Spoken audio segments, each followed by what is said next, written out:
Il ne m'a jamais connu. Avant qu'il soit au pouvoir, moi je ne l'avais pas connu. Malgré qu'il était au camp Samori, moi je ne l'ai pas connu. Pendant encore son règne, moi je n'ai pas travaillé avec eux, je n'étais pas un membre du CNDD, ni un chef d'état-major de l'armée guinéenne. Donc vous n'aviez eu aucune affinité avec aucun d'entre eux? Non, maître. Maintenant, si vous n'avez pas eu d'affinité avec l'un d'entre eux, vous relevez de la gendarmerie nationale. Est-il possible, en connaissant la nomenclature de la gendarmerie ainsi que de l'armée, que vous puissiez donner des ordres ou que vous puissiez être complice d'une quelconque exaction au niveau du stade du 28 septembre? C'est pas possible, maître. C'est des accusations non fondées. Je vous remercie, Monsieur le Président. Merci, Monsieur le Président, de m'avoir donné la parole. Colonel, bienvenue là-bas. Président maître. Est-ce que vous pouvez revenir un peu sur votre interpellation? Comment vous avez été interpellé? Comment vous avez été interpellé pour vous retrouver devant le doyen des juges? Bon, c'est à partir de l'ouverture du procès, le 21 novembre 2022, au petit matin, j'ai été appelé par le colonel directeur central des investigations judiciaires de la gendarmerie, le colonel Fofana. Il m'a appelé pour me dire de venir le voir et que j'étais concerné par une commission rogatoire. Je me suis déplacé. Ce jour même, je devrais aller au sport. J'avais mes maillots de sport qui se trouvaient dans mon sac. J'ai pris ma voiture, je suis parti le voir dans son bureau en ville. Et c'est à partir de là-bas, il m'a remis une convocation. La convocation émanant du doyen des juges d'instruction de Dixine. Et sans tarder, je me suis rendu directement dans le bureau du doyen des juges d'instruction. Et arrivé, il m'a dit, pendant l'instruction préparatoire, vous avez bénéficié d'un non-lieu et que le non-lieu a été confirmé au niveau de la Cour suprême. Mais il y a une nouvelle charge, qu'il y a un témoin qui a été reçu par 2 substituts du procureur de la République de Dixine, et à l'issue de ça, ils ont établi un procès verbal d'audition de témoins ayant acquis l'anonymat. Il me dit c'est la nouvelle charge. Bien. Et il me dit qu'il va... Il m'a posé des questions. J'ai dit je ne reconnais pas ces faits. Il me dit bon, je vais te placer en détention préventive au niveau de la maison centrale de Conakry. Bien. Et c'est comme ça que j'ai été arrêté. Bien. Et ça trouvait que le procès venait de démarrer. Il y avait eu 1 mois, 26 jours. J'ai été arrêté. Très bien. Revenons sur ce procès verbal de déposition dont le doyen vous a parlé. Est-ce qu'il vous a montré l'acte? Non, ce jour, il ne m'a pas montré. Très bien. Ce document, c'est celui-là, ce procès verbal. On va un peu en parler, ce procès verbal. Tout à l'heure, le président vous a fait des remarques même à la première audience en ce qui concerne le fait que vous vous dites que c'est parce que vous êtes guerrier que vous êtes là. Est-ce que ce propos vient de vous?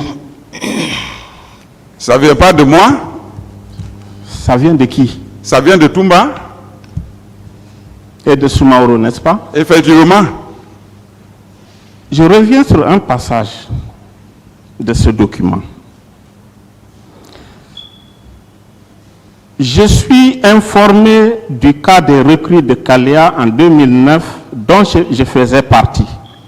En effet, c'est le commandant Aboubakar Sidiki Diakité alias Toumba qui m'avait recruté pour m'envoyer à Kalea. C'était en 2009, lorsque nous avions tous été regroupés au kilomètre 66. Avant d'être envoyés à Kalea, nous étions environ 11 000 personnes. Nous avions été repartis en deux groupes, les commandos et les fantassins, 7 à 8 000 personnes. Tous les commandos étaient guerriers. Ça veut dire que si vous pensez que vous êtes là parce que vous êtes guerrier, c'est parce que c'est ce que vos accusateurs ont dit, n'est-ce pas? Affirmatif, maître. Bien. Et si également, dans le premier procès, il avait été dit qu'il fallait parler le patois pour être à Kalea, n'est-ce pas? Maître, je pense que vous devriez vous mettre au-dessus de ces discours comme ça. C'est pas parce que Paul a dit pendant le procès, pendant le premier procès, que vous allez les réitérer, les utiliser. Je crois que vous devez vous mettre au-dessus de certains discours. Je vous en prie, maître. Monsieur le Président. Évitez au maximum des discours régionalistes ou identitaires. Posez des questions. Monsieur le Président. Allant dans le sens de la manifestation de la vérité, c'est ce qui peut aider. Ce n'est pas en posant des questions identitaires ou régionalistes. C'est pas tout ce qui est important. On n'a pas besoin de tout ça, maître, s'il vous plaît. Monsieur le Président, vous savez, ça ressort du réquisitoire introductif de Monsieur le procureur. Et c'est l'acte principal, Monsieur le Président, qui fait que mon client est ici à cette barre. Il faut qu'on en parle. Il est ici à la barre. C'est là l'instruction définitive. Le réquisitoire définitif, vous le savez autant que moi, ça ne lie pas le tribunal là. Maître, s'il vous plaît, posez des questions qui puissent vraiment aider le tribunal. Je comprends, Monsieur le Président. Mettez-vous au-dessus de ça, maître. Je comprends votre préoccupation. Et on en parlera certainement dans nos plaidoiries, mais c'est ce qui a prévu dans ce dossier. Monsieur Colonel, bienvenue là-bas. Président, maître. Nous allons continuer. On va parler de ce PV. Est-ce que vous avez une fois été OPJ? Est-ce que vous avez une fois été habilité en qualité d'OPJ? Affirmatif, j'ai été habilité. Bien. Monsieur le Président, vous permettez que je lui présente ce document? Allez-y.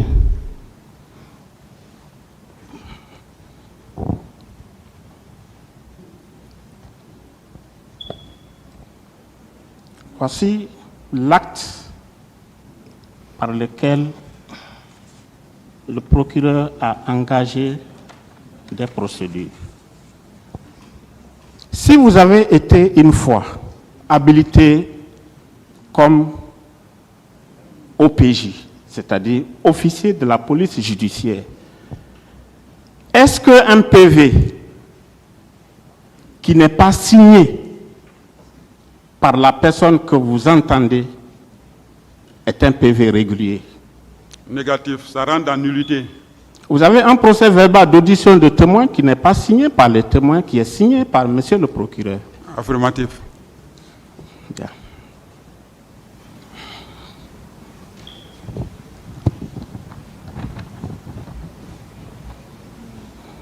Est-ce que vous savez que dans ce dossier, le parquet est parti au procès? Oui, ce dossier-là, c'est eux qui ont établi. Le parquet est partie principale à ce procès. Effectivement. Comme vous, en tant qu'accusé, vous êtes également partie à ce procès. Affirmatif, maître. Bien. Est-ce qu'un document que vous préparez, vous signez pour accabler votre adversaire peut avoir un sens juridique, peut avoir une pertinence juridique dans le débat. Non, maître. Bien.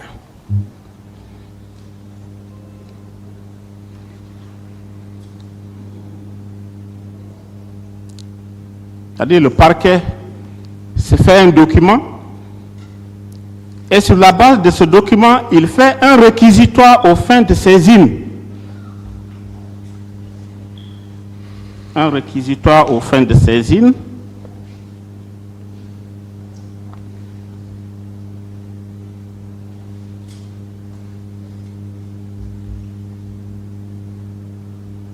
Où il dit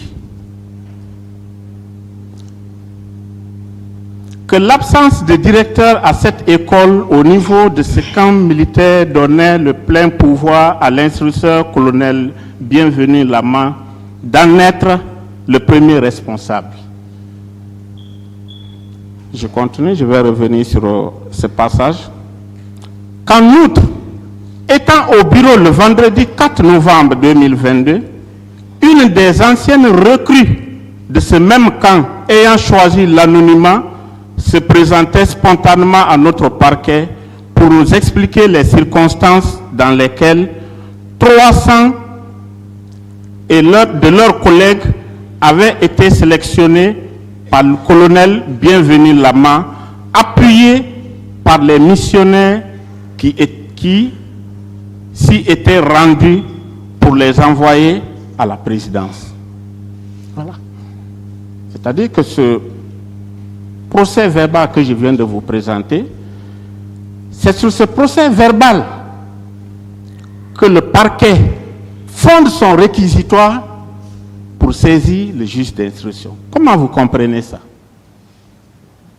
Bon, maître, moi j'ai toujours dit, j'ai dit que les premières recrues sont arrivées à Kalia le 31 juillet. Ces éléments-là, est-ce que eux-mêmes, est-ce qu'ils étaient convaincus qu'ils allaient être recrutés ou pas? Ils n'étaient même pas au courant. Comment ces éléments-là peuvent être dans une mission? Ce n'est pas possible. Non, ce n'est pas le sens de ma question. Ok. Votre adversaire, c'est bien le parquet. Effectivement. Il se fait tailler un document et c'est sur la base de ce document, il engage une procédure contre vous. Est-ce que vous trouvez cette démarche normale? Ce n'est pas normal. On va continuer. Bien. Vous avez expliqué qu'il y avait un centre au kilomètre 66 qui est le centre de Siam. Au moment des faits, c'est-à-dire le 28 septembre 2009,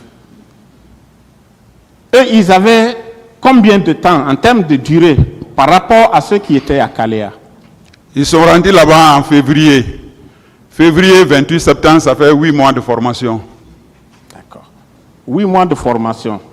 Tandis que les recrues de Kalea étaient là-bas, il y avait combien de temps? Ils avaient fait tous leur présence là-bas 1 mois, 28 jours. De votre connaissance, combien de temps les recrues font pour entamer la formation réelle? La formation, d'abord dans la formation commune de base, généralement on dit que c'est 6 mois. À partir de 6 mois déjà, la recrue peut être utilisée dans les missions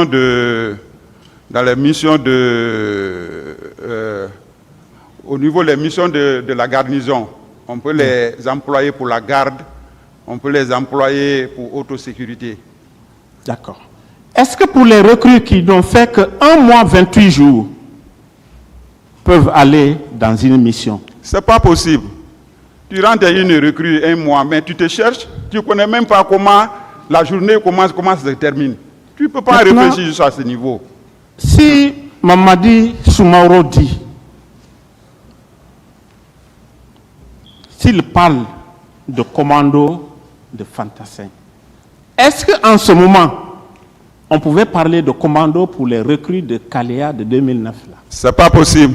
Ce n'était pas possible, n'est-ce Non. pas?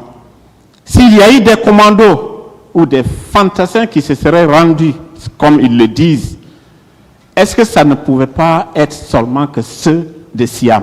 C'est possible. Parce qu'eux, ils avaient déjà 8 mois de formation, n'est-ce pas? Affirmative, maître.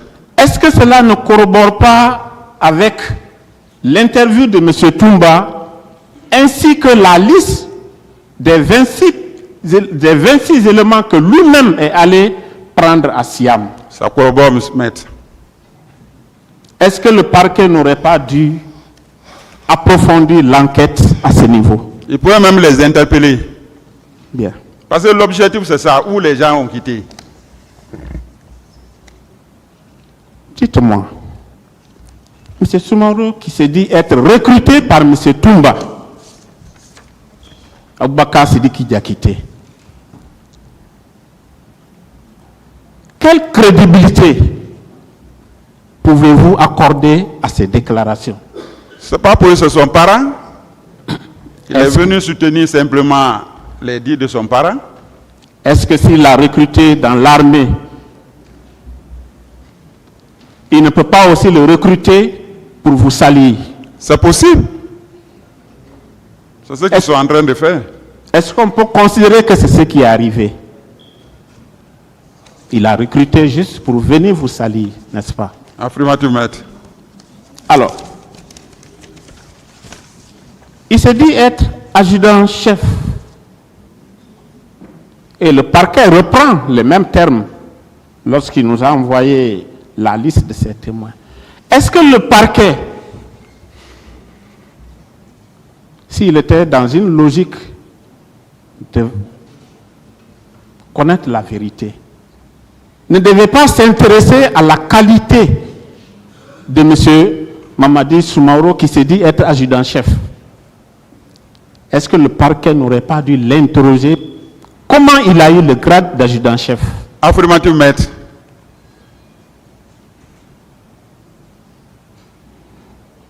Bien.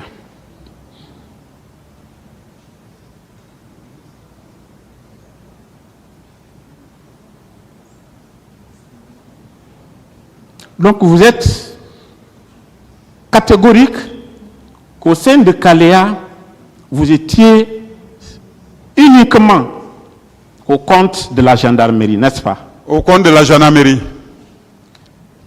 Et à ce niveau, est-ce que vous étiez un exécutant ou bien vous étiez un donneur d'ordre? Est-ce que vous aviez un pouvoir hiérarchique? Négatif sur eux? Non. Vous avez déclaré ici que vous étiez instructeur. Oui. Instructeur, ça veut dire quoi? Est-ce que vous pouvez expliquer à ce tribunal Instructeur. quelle était la mission qui vous était assignée? Ma mission, c'est d'enseigner des cours de la gendarmerie aux gendarmes. Très bien. Quand c'est comme ça, est-ce que vous vous préoccupez de la sortie et de la rentrée? Est-ce que c'était votre rôle? Ça ne m'intéressait pas. Bien. Vous confirmez également que vous n'avez jamais été dans la structure des recrues de Kalea de 2009. Négatif, maître. Très bien. Dites-moi, par rapport à ce même Soumaoro, et si à cette barre, à la première audience, celui qui se dit être témoin vient annoncer sa constitution de partie civile, est-ce que vous ne pensez pas que c'est un amalgame juridique, c'est une confusion dans la démarche de M. Soumaoro? C'est total, maître.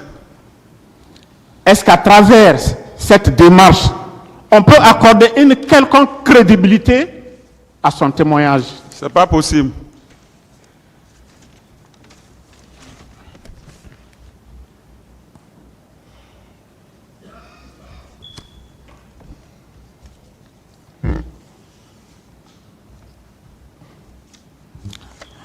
revenons un peu en arrière.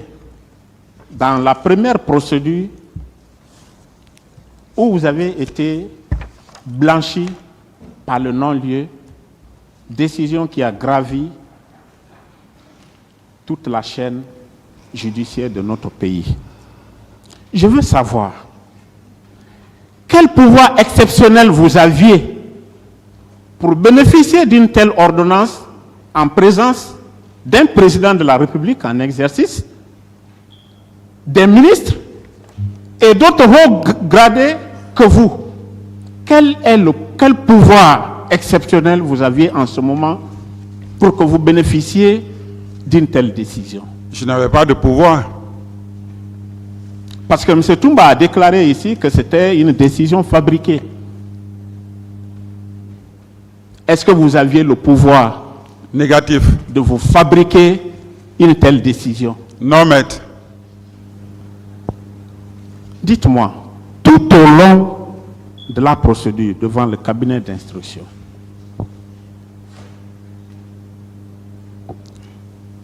est-ce qu'il y a eu des questions nouvelles qui vous ont été posées par rapport à ces faits? Non, maître. Parce que dans le réquisitoire, c'est de ça qu'il s'agit. On a prétendu que vous étiez directeur de centre et qu'à ce titre, vous avez laissé sortir des recrues de Caléa pour aller perpétrer des infractions au stade du 28 septembre. Est-ce que cela a changé de nos jours? Ça n'a pas changé, maître.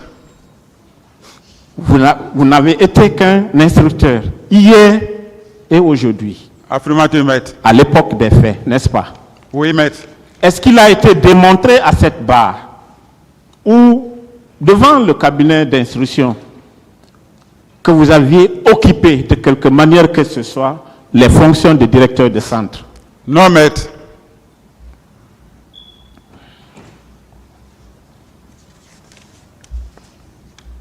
Est-ce que ceci étant, vous pouviez donner une quelconque instruction à qui que ce soit de Caléa pour aller au stade?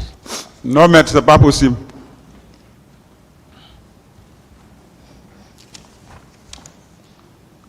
Vous avez rappelé ici à cette barre, lors de la première audience, vous avez exposé votre cursus, vos formations et vos distinctions. Dites-moi, est-ce que ce cursus, ces distinctions sont compatibles à ce de quoi on vous accuse aujourd'hui? Ce n'est pas possible, maître. Je suis indigné. Est-ce que vous fréquentiez le camp Alpha Yaya Diallo au moment du passage de capitaine Moussa Dadis? Est-ce que vous étiez fréquent au camp? Je suis arrivé au camp Alpha Yaya une seule fois. Le jour qu'ils ont nommé, on présentait les chefs d'état-major après leur nomination. Ce jour, tout le monde était convié à assister au rassemblement général. Après ça, je ne suis plus allé vers le camp Alpha Yaya Diallo. Bien. Il vous souvient que lorsque M. Toumba passait ici, et je pense que c'est le confrère, le doyen Maître Salif Béavogui qui lui posait des questions, il a fini par dire qu'il ne vous connaît pas physiquement, n'est-ce pas? Affirmatif, maître. Alors, et lorsqu'il était devant le confrère Maître Pépé Lama, il a dit que vous étiez tout le temps au camp lorsqu'il précisait sa réponse, parce qu'à l'une de ses réponses, le confrère avait pensé qu'il a déclaré qu'il ne vous connaît pas. Il a dit non, je ne le connais pas. Et qui était tout le temps au camp Alpha Yaya. Est-ce que ça ne fait pas deux versions contradictoires? Deux versions contradictoires, maître. Pour celui qui se dit être véridique, M. Toumba qui dit qui ne dit que la vérité, s'il a des versions contradictoires, devant le journaliste Olivier, il dit avoir pris 250 recrues à Siam, à 66, où ils ont leurs hommes pour aller au stade.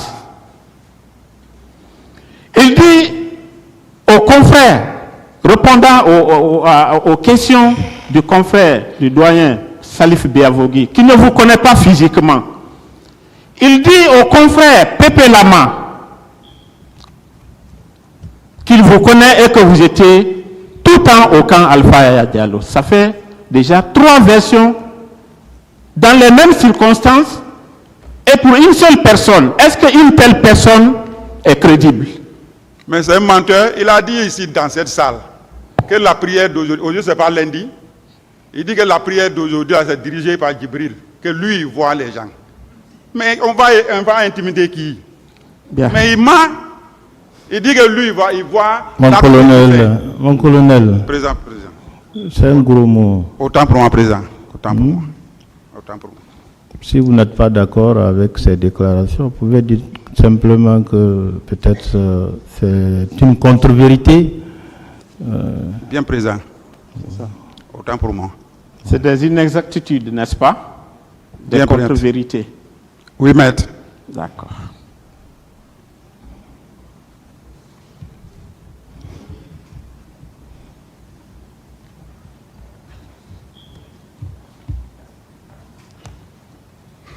Puisque la loi est faite pour tout le monde, dès lors que M. Touba Diakité a refusé de venir à la confrontation, alors que la procédure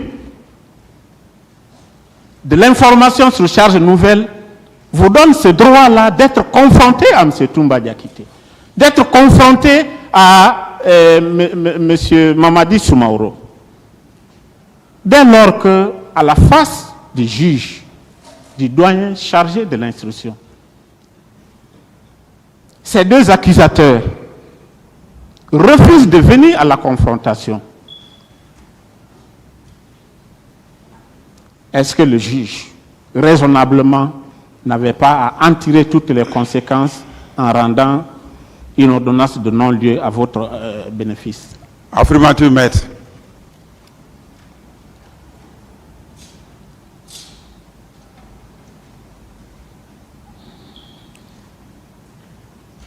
Bien. Revenons sur la complicité.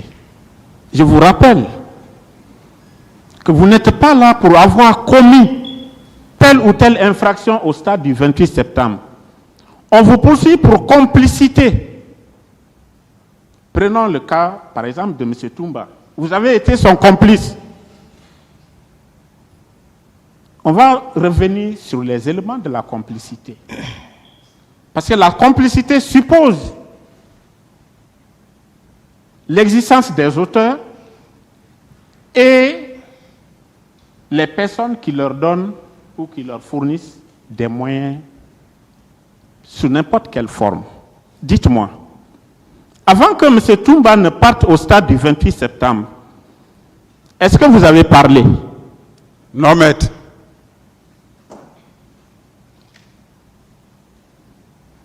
En allant au stade du 28 septembre, est-ce que vous lui avez donné une arme? Non, maître. En allant au stade du 28 septembre, est-ce que vous lui avez fourni du personnel?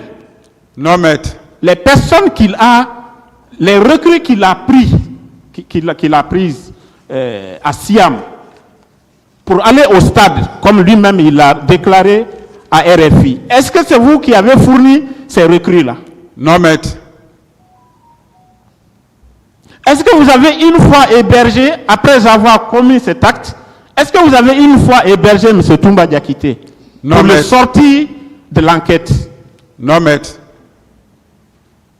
Ces éléments qui sont allés au stade du 28 septembre, est-ce que vous les avez une fois hébergés? Non, maître. Est-ce que vous avez une fois communiqué avec eux? Non, maître. Est-ce que vous leur avez donné une seule fois des instructions? Non, maître. C'est cela la complicité. On estime que vous n'avez pas commis, mais que vous avez, par votre comportement, donné de l'aide, sous quelque forme que ce soit. Et on va décortiquer l'article de la complicité pour voir si vous vous êtes retrouvé dans l'un de ces cas-là.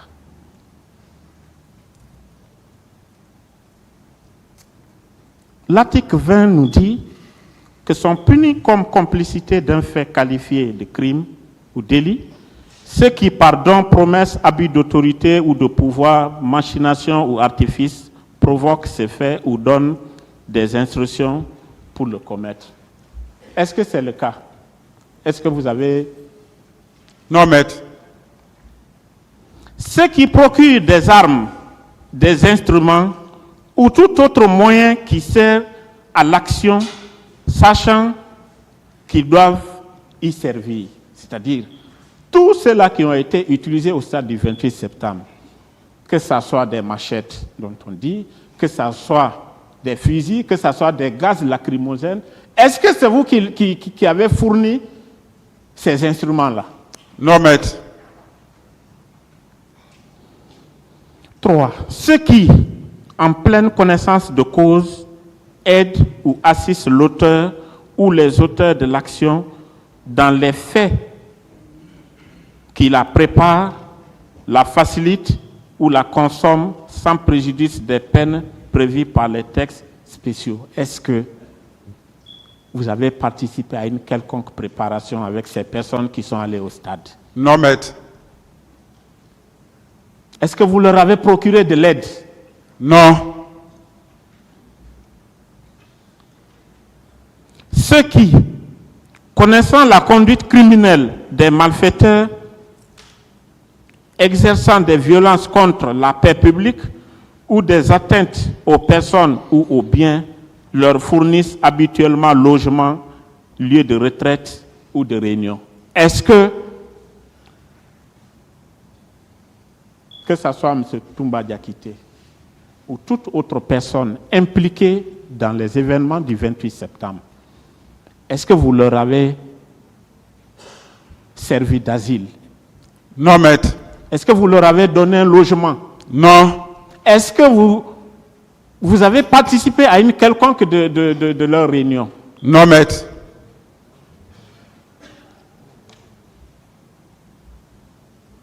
Alors, si je retiens de vos déclarations, est-ce que vous comprenez que vous soyez cité ici en qualité de complice dans les événements du 28 septembre? Est-ce que vous trouvez que c'est juste que vous soyez cité comme complice dans les massacres du 28 septembre? C'est pas juste, maître. Très bien.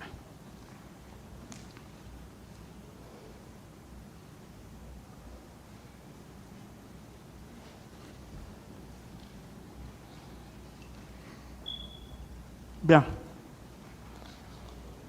En définitive,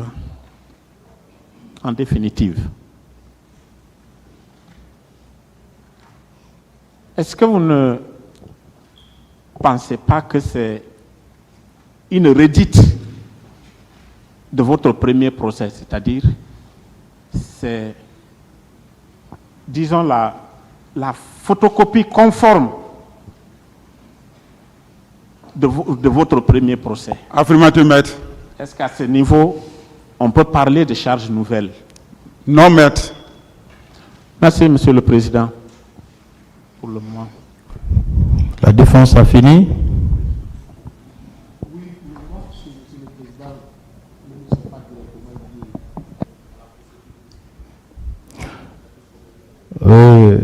Tout le monde a posé des questions. Le ministère public.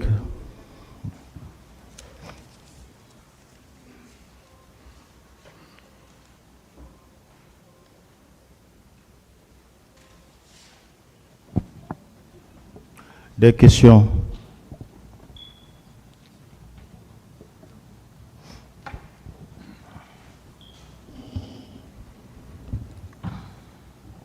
Monsieur, bienvenue Lama.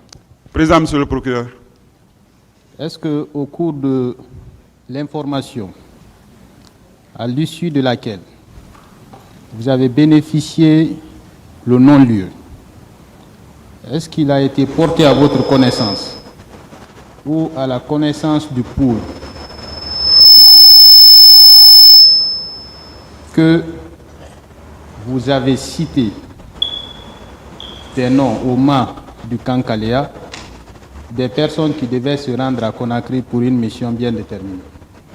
Je n'ai pas compris, Monsieur le procureur.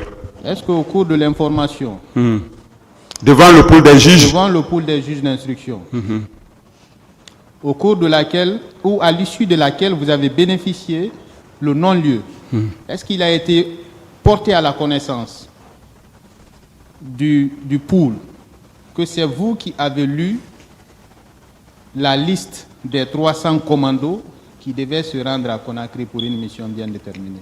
bon, je ne sais pas.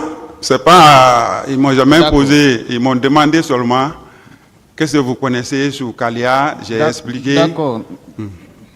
La question, elle est précise. Hein? D'accord. Alors, si cela n'a pas été porté à votre connaissance, ni à la connaissance du pool, et que ces faits soient exposés, Pour dire que, permettez, je n'ai pas encore posé de questions, et que ces faits reviennent sur la scène, ils ne constituent pas des faits de nature à justifier une poursuite. non, le pool des juges d'instruction m'avait demandé si des éléments avaient quitté On a Kalea. fini avec le pool. J'ai dit non. On a fini avec ça. Vous dites que cette déclaration n'a jamais été portée à votre connaissance. C'est-à-dire que l'instruction n'a pas été menée dans ce sens. Si ils avaient dit ça, qu'une liste a été citée à Kalea, ils avaient dit ça. J'ai dit non, j'ai dit aucune liste n'a été citée à Kalea ici, à ma connaissance. Alors, vous donnez une seconde réponse qui est différente de la Non, première. non, c'est la même chose. Non, vous avez dit qu'aucune question ne vous a été posée C'est la, dans même, ce sens. c'est la même chose. Je n'avais pas certainement bien compris la question. Mais c'est la même chose. Il m'avait bel et bien demandé que si les gens sont venus dicter une liste à Kalea. J'ai dit à ma connaissance non. Alors, est-ce qu'il a été dit en ce moment qu'il existe un témoin qui peut certifier ces faits?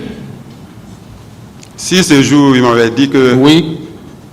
Bon, on n'a pas parlé de ça parce que celui qui avait parlé de moi, c'était Alpha Amadou Baldi.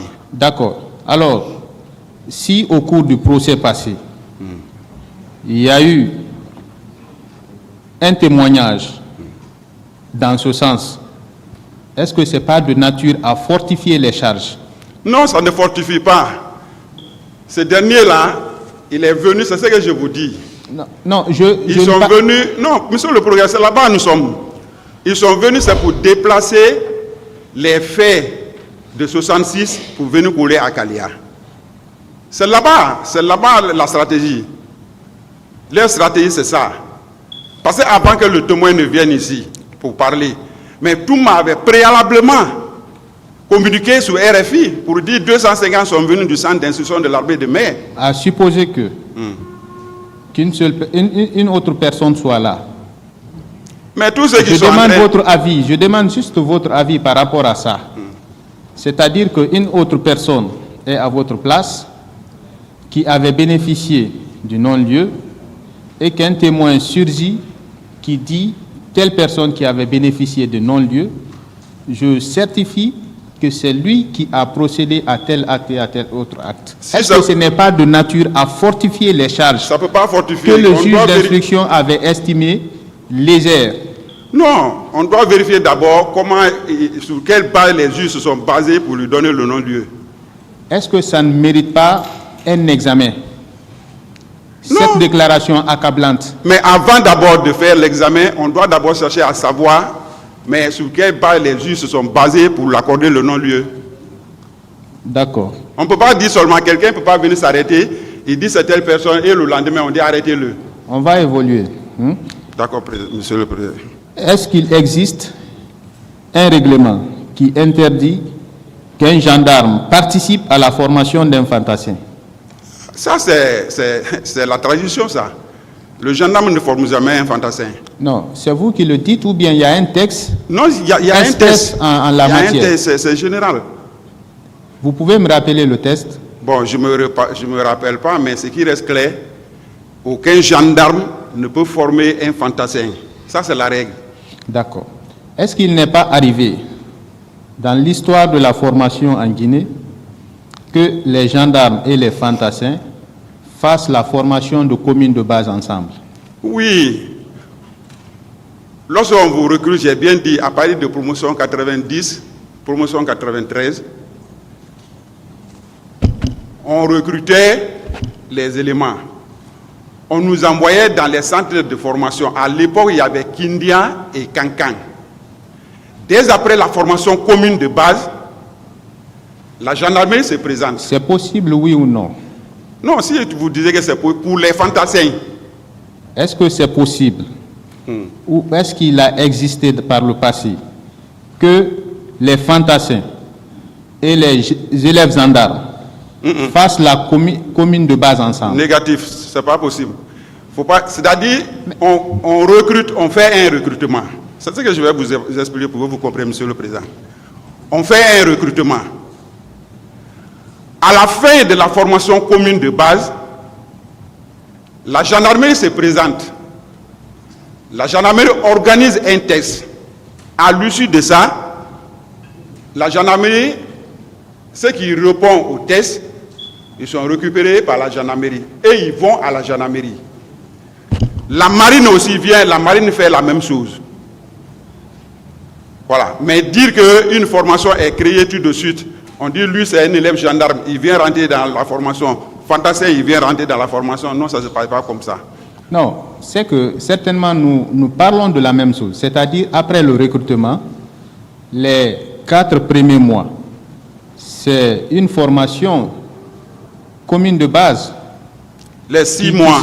Les 6 mois, n'est-ce pas? Ils suivent cette formation-là ensemble, oui ou non? Oui. D'accord. C'est après, à l'issue de ces 6 mois, que la spécialisation intervient, oui ou non? Tout à fait. Très bien. Les recrues qui sont venus courant mois de juin ne s'inscrivaient pas dans ce cadre? Non. Donc, ils sont venus avec une spécialisation, c'est ça? Ils sont venus avec leur encadrement. C'est eux qui connaissaient leur programme. Moi, je ne connaissais pas leur programme. D'accord. Alors, à l'une des questions de votre conseil, vous avez dit qu'au moment des faits, il n'y avait aucun élève gendarme à Kalea. Est-ce que vous maintenez cette réponse? Notre école était vide. C'est à cause de ça, je suis allé là-bas pour préparer le recyclage des escadrons et préparer les futurs commandants d'escadrons qui devraient aller à Hawaï. Alors, vous êtes chargé au sein de ce centre de donner des instructions, oui ou non? Négatif. De dispenser la formation, oui ou non? S'il y a des élèves gendarmes et que je suis habilité à participer à leur formation. Écoutez, vous dites que vous êtes instructeur à Kalea. Oui. N'est-ce pas? Ça veut dire que vous êtes chargé de dispenser la formation au sein de ce centre, n'est-ce pas? Aux élèves gendarmes. Aux élèves gendarmes. Moi, je suis d'accord avec vous. Et à quelques gradés. D'accord, on est d'accord. Mais l'objectif de votre présence là-bas, c'est dispenser des cours aux élèves, oui ou non? Oui. D'accord. Vous dites qu'au moment des faits, il n'y avait pas d'élèves. Quelle était alors la raison ou les raisons de votre présence là-bas? Monsieur le professeur, c'est ce que je vous ai dit. J'ai dit j'ai suivi une formation au Cameroun. À mon retour du Cameroun, dans l'appréciation, ça a été précisé, ils ont demandé à la gendarmerie de me garder dans une position opérationnelle, tout en m'employant en école pour préparer les futurs commandants d'escadron qui devraient aller à Hawaï au Cameroun. C'est ainsi le blanc m'a appelé. Je me suis retrouvé avec le blanc, nous avons discuté. J'ai dit au lieu de préparer les futurs commandants d'escadron, j'ai dit le commandant d'escadron est formé à 2 niveaux. Il est formé en classe, mais il est formé sur le terrain. J'ai dit par conséquent, je vous propose qu'on organise un cours de recyclage des escadrons de Conakry. J'ai dit comme ça, les futurs commandants d'escadrons qui doivent aller au Cameroun, on va les intégrer dans ces escadrons-là, on va les mettre dans une situation réelle. Alors, ça a été accepté. Maintenant, il fallait préparer cette formation de recyclage avant l'arrivée de ces stagiaires. C'est ce que j'étais en train de faire et que les recrues là sont arrivés à l'école. D'accord. En tant qu'instructeur à Kalea à l'époque, vous étiez sous la subordination de qui? Je relevais de l'état-major de la gendarmerie. D'accord. La structure administrative en place, vous releviez de qui au sein du centre? Au centre. S'il y avait un directeur, je relevais du directeur. D'accord. Et Donc, précisément le directeur des études. donc il n'y avait pas de directeur au moment des faits. Oui, les élèves gendarmes étaient partis. Je suis venu pour préparer le recyclage. D'accord. La question est répondue. Il n'y avait pas de directeur. Est-ce que vous confirmez que vous étiez la seule autorité sur place à la veille des événements du 28 septembre? Non, je n'étais pas autorité pour qui? Je ne pose pas de questions. Je n'étais pas autorité des recrues qui étaient là-bas. Bon. Moi, je n'ai pas parlé de recrues d'abord. Je parle du centre en général. Vous étiez la seule autorité au centre, oui ou non? Non, si je vois sous les installations, je vois quelqu'un qui est en train de vandaliser les choses, je lui dis non de ne pas le faire. D'accord. Ça veut dire que vous aviez une autorité sur ce qui était là. Je n'ai pas une autorité, mais quand je vois quelque chose qui est anormal, je corrige. En vertu de quoi? Ah, je suis un officier de la gendarmerie. Au-delà d'être officier. Non, je suis un officier. Si je vois quelque chose qui est anormal dans mon école, mais je m'impose, je dis non, ça c'est pas normal. D'accord. Corrélativement, est-ce que vous n'aviez pas aussi le pouvoir de leur donner des instructions? Négatif. Je ne donne pas des instructions. Pourquoi? Ils étaient venus avec les formateurs. Pourquoi? Non, je ne faisais pas partie de leur formation. Comment je peux leur donner des ordres? Alors pourquoi vous les interdirez de faire quoi que ce soit? Ah non, là je ne peux pas accepter. Par exemple, s'il y a un parcours de combattants, je vois des gens qui viennent couper les fers, mais je leur dis d'arrêter. En vertu de quel pouvoir? En tant qu'officier. D'accord. En tant qu'officier. Oui. Et les autres en tant que recrues. Est-ce qu'on ne peut pas dire que vous aviez le pouvoir de leur donner instruction? Non, non, je ne donne pas. Je lui dis ce que tu fais là, il ne faut pas faire ça ici. Et s'il refuse? Est-ce Ah que non, vous avez un pouvoir de sanction? Il ne peut pas refuser. À supposer qu'il refuse, est-ce que vous avez un pouvoir de sanction? Non, non, j'informe son directeur de stage. Je lui dis, mais vos éléments sont en train de faire ça. Ils sont en train de faire ça. D'accord. Alors, est-ce que vous connaissez un certain Adjan Bamba? Si je le vois, oui. Vous n'avez jamais collaboré avec un certain Bamba? Non. À Kalea? Non. D'accord. À la veille des événements du 28 septembre 2009, vous avez désigné 300 commandos. Qui vous a demandé de désigner ces 300 commandos pour Je n'ai jamais désigné 300 commandos. Quel était le but de cette mission qui devait se passer à Conakry? Je n'ai jamais désigné des commandos à Calais. Je n'ai jamais désigné quelqu'un. D'accord. Il est acquis au débat ici que les commandos, en tout cas les recrues, sont sortis de Kalea à la veille des événements du 28 septembre. Touma a dit aussi, le 16 décembre, que des nouvelles recrues ont quitté Siam. Je ne parle pas de Toumba. Moi, non, c'est ça, c'est ça. Moi, je parle vous ne pouvez pas écarter ça.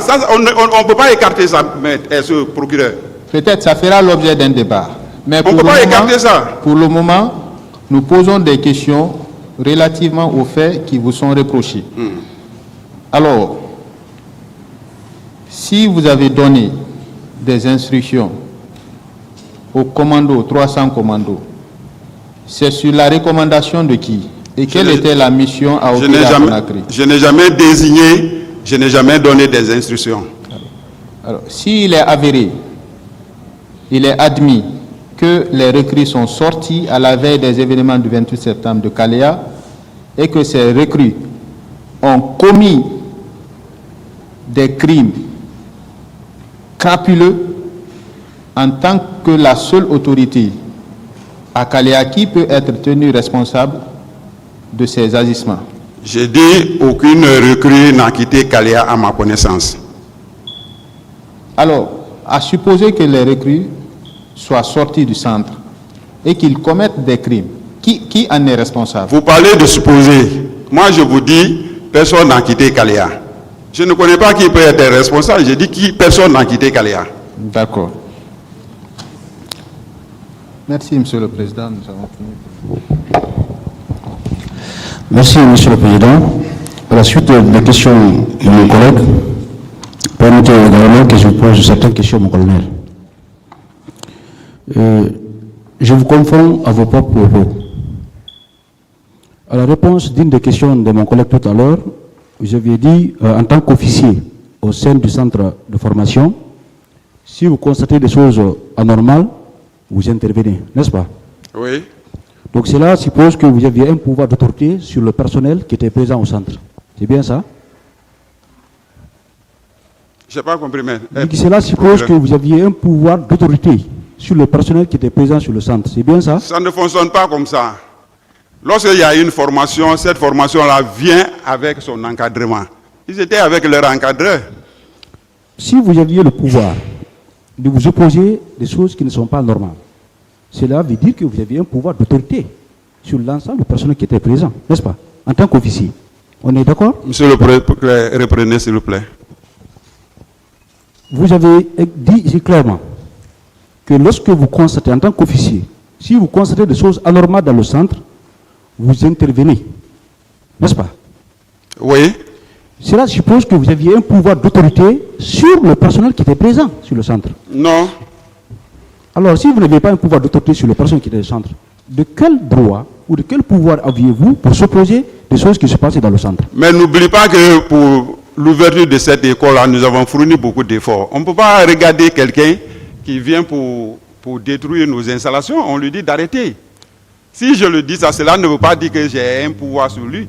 Si je vois que ce qu'il a fait, c'est grave, mais je vais voir son encadrement, j'informe son encadrement. Je suis d'accord, c'est bien ça. Donc vous aviez le pouvoir de prévenir ou d'empêcher certaines choses, n'est-ce pas? Vous avez ce pouvoir. Si je vois quelqu'un qui est en train de faire un comportement anormal dans notre école de gendarmerie, je dis à son commandant de formation, je lui dis ce que vos éléments sont en train de faire, ils doivent arrêter. On est d'accord, c'est que je veux dire clairement que vous aviez le pouvoir de prévenir ou d'empêcher. C'est pas parce que j'ai le pouvoir. C'est bien ça. C'est pas parce que j'ai le pouvoir, mais je suis un officier, je parle. Si je vois ça, j'ai interdit. Cette qualité d'officier là, supérieur là, qui vous donne ce pouvoir d'empêcher la réalisation de certaines choses. On est d'accord? Si je vois, j'empêche. D'accord. Je continue. Vous avez dit ici que vous ne connaissez pas Mamadi Soumaoro. On est d'accord? Oui. Vous maintenez ces propos? Si, moi je ne l'ai jamais connu. On vous a dit que Mamadi Soumaoro était dans le centre au moment des faits. Vous avez dit que non, il n'était pas présent. Si vous ne l'avez pas connu, comment savez-vous qu'il n'était pas présent au centre? Selon les informations que j'ai reçues sur lui, il n'était pas dans ce centre. Il a participé à l'opération de Koundara. Il était avec les éléments de Siam. C'est sur la route de leur retour, il a été interpellé. Avec un certain Moussa Keita. Mon collègue, ne le connaissant pas physiquement, il vous dit qu'il était au centre. Comment pouvez-vous être certain qu'il n'était pas au centre ce jour-là? Mais on m'a dit quelle était lui sa position. C'est pas ce qu'on m'a dit, vous-même. Non. Si vous ne l'avez pas connu, comment